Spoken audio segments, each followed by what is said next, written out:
एक और हम मेनोपॉज के हवाले से बात कर रहे हैं, पेरीमेनोपॉज के हवाले से भी हमने से बात की, क्योंकि इतना वास्ट टॉपिक है और कुछ हमारी लिमिटेशंस भी हैं कि हम बहुत सारी चीज़ें खुल के आप लोगों के सामने बयान नहीं कर सकते। लेकिन मुझे एक बात बताएं, ये नेचुरल है। अगर ये कुदरती है, ये नेचुरल है, तो इसका नेचुरल तरीके से इसका हम इसको डील कैसे कर सकते हैं? मैं क्योंकि ये डिजीज़ नहीं है, ब्रेक में भी बात करें तो हम ये नहीं कहेंगे इसका इलाज कैसे करना है, क्योंकि ये नेचुरल एक प्रोसेस, एक टाइम एक ऐसा आना ही है, तो हमने इसको डील कैसे करना है? सबसे पहले तो मैं ये कह दूं कि ये नेचुरल है प्रोसेस, लेकिन जो प्रोसेस के साथ बीमारियां आ रही हैं बुढ़ापे की, वो नेचुरल नहीं है। अब जो नई डेफिनेशन मेनोपॉज की आई है वो कहते हैं मेटाफ्लेमेजिंग, मेटाबॉलिक डिसऑर्डर, जिसमें आपके जितने डायबिटीज़ और आपके जो विसरल फैट होती है, जिसमें हम हाइपर इंसुलिन के लेवल ज़्यादा हो जाते हैं। आपका ब्लड प्रेशर पहले कंट्रोल था, एकदम आउट ऑफ कंट्रोल हो गया। आपका कोलेस्ट्रॉल पहले कंट्रोल था, आउट ऑफ कंट्रोल हो गया। आपका थायराइड पहले कंट्रोल था, आउट ऑफ कंट्रोल हो गया।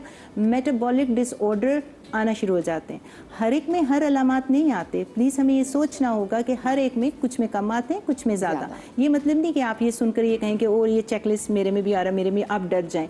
Knowledge is power. इग्नोरेंस, जो हम कहते थे ना पुराने ज़माने में, इग्नोरेंस इज़ ब्लेम। जहालत, कम इल्मी किसी तरह से भी नेमत नहीं है। आपको अपने आप को अवेयरनेस करना पड़ेगा, अपने आप को एजुकेट करना पड़ेगा। अब अगर आप ये कह देते हैं कि नेचुरल तरीके से जो सिम्टम्स आ रहे हैं उनको ट्रीट कर सकते हैं, बाय डेफिनेशन इसको कहते हैं सप्लीमेंटेशन। सप्लीमेंट इंग्लिश का वर्ड है जिसका मतलब ट्रीटमेंट नहीं होता, जिसका मतलब होता है कि अगर आप ये काम करेंगे तो आप सप्लीमेंट से अपनी सिम्टम्स कम कर सकते हैं। इसको कहते हैं सिम्टम को कम करना। जब आपके हॉट फ्लैशेस आते हैं, जब आपकी नींद नहीं आती, जब आपको पैल्पिटेशंस होते हैं, कानों में सीटियाँ आती हैं, स्किन ड्राई हो रही होती है, हेयर फॉल हो रहा होता है, आपके जोड़ों में दर्द होता है, आपकी तलवों में दर्द होता है, आपके निकल्स में दर्द होता है, आपके जो तेज धड़कता है, आपके हार्ट पल्पिटेशंस। ऐसे में डॉक्टर क्या करते हैं जी, अच्छा शायद आपको एंजाइटी डिप्रेशन हो रहा है, स्लीपिंग पिल्स ले लें, एंटी डिप्रेसेंट ले लें। पिछले कोई हिस्ट्री नहीं थी और 40s में ये सिम्टम्स हो रहे हैं आपके, कुछ को ज़्यादा कुछ को कम। आपने इस बंदी को लाइफस्टाइल की तरफ लगाना है। लाइफस्टाइल में आप chia seed, flax seed, pumpkin seed, sunflower seed, जैसे आप कह रही हैं कि आपके बैग में होते हैं सारे सीड, ब्लैक को होश, शतावरी, ये सारा लाइफस्टाइल। एक्सरसाइज करें, वेट ट्रेनिंग करें, जितना मसल होगा उतनी एनर्जी होगी, उतना आपका बुढ़ापा अच्छा गुजरेगा। नींद को अच्छा करें, स्ट्रेस को अच्छा करें, ये हो गया आपका lifestyle. But this is not the treatment. क्यों? क्योंकि आपके सिम्टम्स कम हो जाएंगे। लेकिन मैंने क्या कहा था, ये मेटाफ्लेमेजिंग, मेटाबॉलिक डिसऑर्डर थोड़े बेहतर होंगे, इन्फ्लेमेशन आना शुरू हो जाती है। फ्लेमेजिंग, एजिंग के साथ इन्फ्लेमेशन। प्रोसेस 40s में स्टार्ट हुआ, लेने पड़ेंगे आपको जाके 65 के बाद, 60s के बाद आपको डिजीज़ आना शुरू होगी उस इन्फ्लेमेशन की वजह से, जो आपने ट्रीटमेंट नहीं लिया था अपनी 40s में या मेनोपॉज में। अब क्या है जी कि ऑस्टोपीनिया, बोन्स अंदर से खोखली होती हैं। मेनोपॉज में 50% खवातीन को जो है ऑस्टोपीनिया होता है, 1 in 2। 2 औरतें अगर बैठी हैं मेरे सामने, उनमें से एक को ऑस्टोपीनिया होगा, और ऑस्टोपीनिया आहिस्ता आहिस्ता बढ़ता जाएगा, क्योंकि मेनोपॉज के अंदर जो हड्डियों को प्रोटेक्ट कर रहा था हार्मोन, वो खत्म हो गया। तब ये सुना कि कोई आप पता चलता है कि जी वो एकदम से गिरी और उनकी हड्डी और वो गिर जाएंगी तो और उनका बोन फ्रैक्चर हो जाएगा। जी। अब अगर बोन फ्रैक्चर, हिप फ्रैक्चर हो गया 65 में जाके, तो फिर क्या होगा? विद इन, क्लिनिकल रिसर्च ने दिखाया है कि विद इन 6 months उनका 4 में से 1 खातून की डेथ हो सकती है, क्योंकि वो इमोबल हो जाएगी।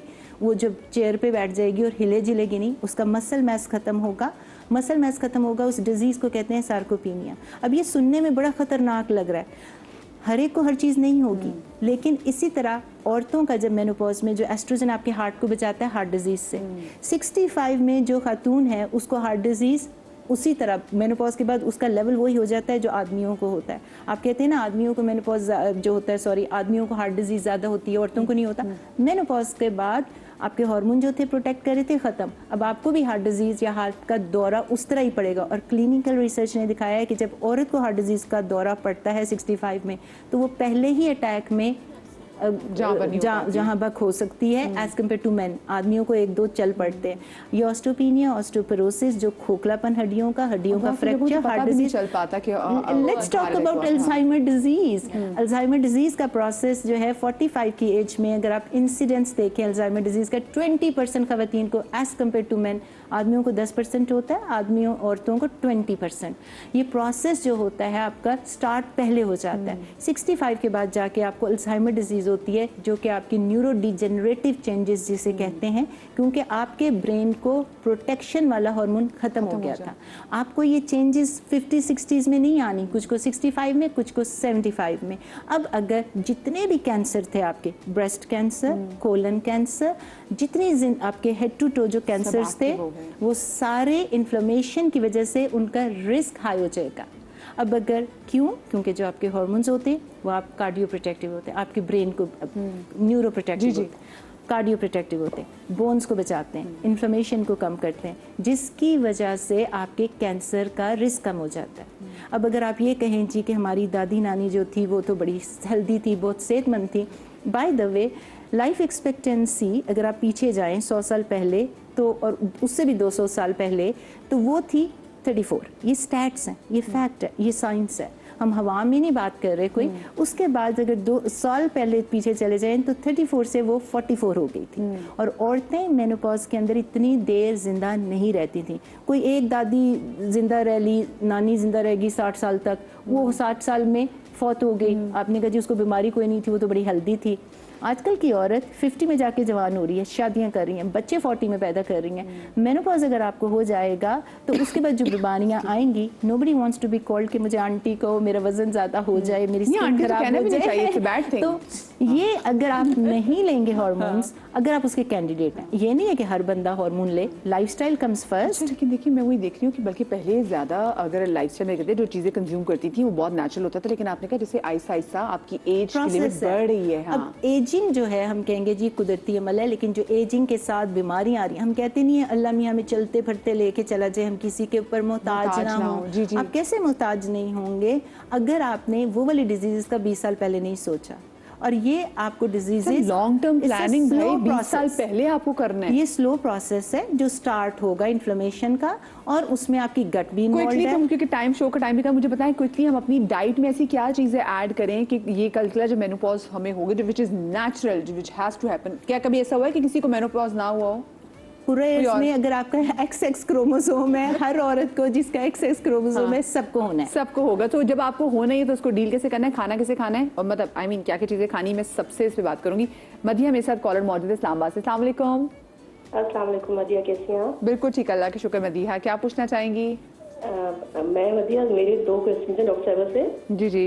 एक तो मुझे ये पूछना था कि जैसे मेरे पीरियड्स, अभी मेरी एज है 53 इयर्स, ठीक है जी जी। तो मेरे पीरियड्स तकरीबन 3 मंथ्स हो गए हैं कि वो स्टॉप हो गए।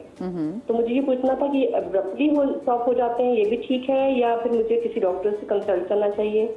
एक चीज। और दूसरी चीज ये कि जैसे आज मुझे ये पूछना था, आजकल जैसे बच्चों में मतलब पीरियड अर्ली आना शुरू हो गए ना। जी जी। मेरी बेटियां जैसे हैं तो उनको तकरीबन 11-12 इयर्स में आ गए थे। तो इनकी जो है वो इनका मेनोपॉज भी मतलब जल्दी होगा या इसका कोई ताल्लुक नहीं होता उससे? और ये 2 चीज, मेरे तो ये 2 क्वेश्चन हो गए। दूसरा उसके अलावा जो आपकी मतलब मैंने कॉल देखी थी, बहुत से लोगों ने कॉल की हुई थी कि जिनके मतलब फर्टिलिटी के इश्यूज हैं, बच्चे नहीं है जैसे ना। जी जी। तो मैं उनसे ये शेयर करना चाहूंगी कि मेरी भी शादी के तकरीबन 16 इयर्स के बाद मेरे बेबीज हुए थे, ठीक है, और वो बिल्कुल नेचुरली हुए थे। उससे पहले मैंने कोई ट्रीटमेंट ऐसा नहीं था जो मैंने छोड़ा, तो कुछ भी नहीं हो रहा, मतलब उसका मुझे कोई हासिल नहीं था। लेकिन मैंने जब सब कुछ छोड़ दिया, दूसरा स्टेप ये है कि अपने जहन को जो है ना वो थोड़ा सा रिलैक्स रखें, अपने आप को किसी चीज में बिजी करें और अल्लाह पे यकीन के साथ जो है ना हर चीजों करें वो अल्लाह पे यकीन के साथ करें। बिल्कुल सही बात। हम बिल्कुल ब्रेक में भी डिस्कस कर रहे थे कि जितना आप सर पे सवार करते हैं उतना ही आपके लिए फिर मुश्किल होता है कंसीव करना। अच्छा, मैं जैसे उन्होंने कहा कि एकदम से तो क्या डॉक्टर के पास जाना चाहिए? हाँ, देखिए मदिया को एक तो मैं ये कहूँगी कि मेनोपॉज जो है ना एक्चुअली रिट्रोस्पेक्टिव डायग्नोसिस होता है। मेनोपॉज आप अपने आप को उस वक्त लेबल करें जब आपको 1 साल तक पीरियड नहीं आया। इनको जैसे अभी 3 महीने हुए हैं, एंड इट्स नॉट नेसेसरी कि एब्रप्टली गायब हो जाए। मेजॉरिटी ऑफ द टाइम जो होता है ये ग्रेजुअल जाता है। मे बी 4 महीने बाद एक आ जाएगा, मे बी 6 महीने के बाद एक आ जाएगा, मे बी 8 महीने के बाद एक आ जाएगा, एंड देन इवेंचुअली जब 1 साल तक पीरियड नहीं आता है देन यू कॉल कि अब मैं मेनोपॉज फेज में आ चुकी हूँ एंड पोस्ट मेनोपॉज फेज में आ चुकी हूँ. That is one thing. दूसरा इनका जो क्वेश्चन था कि इनकी बच्चियों को थोड़ा अर्ली मेनार्की जो है पीरियड शुरू जल्दी हुए हैं. वैसे 11-12 is a standard, it's not really इतना अर्ली नहीं है.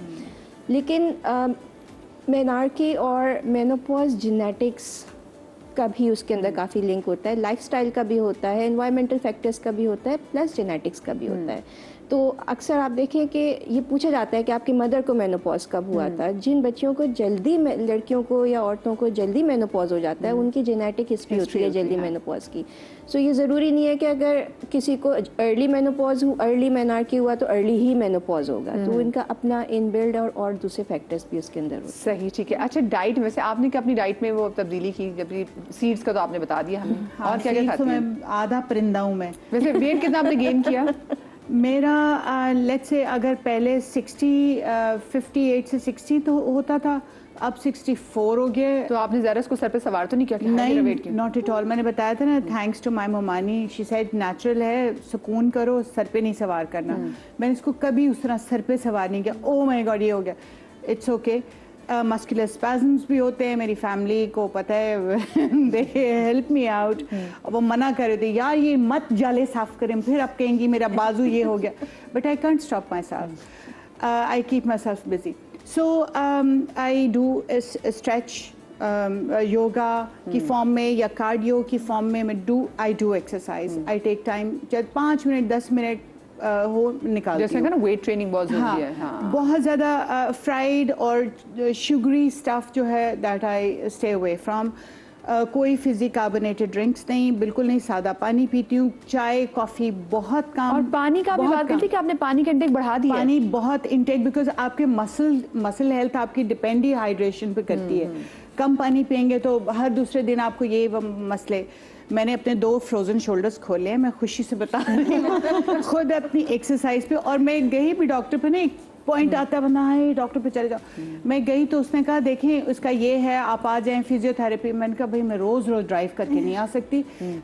उसने जब मुझसे बात की ना तो कहता है आप खुद ही खोल लेंगे, आई नो आप ठीक कर लेंगी. और अल्लाह का शुक्र है खुल गया बाजू. अब आजकल मैं प्लांटर फाशियाटिस के साथ लड़ रही हूँ, ये भी ठीक हो जाएगा. तो ये चीज़ें होती हैं और ठीक हो जाती. ये सारा यहाँ की गेम है.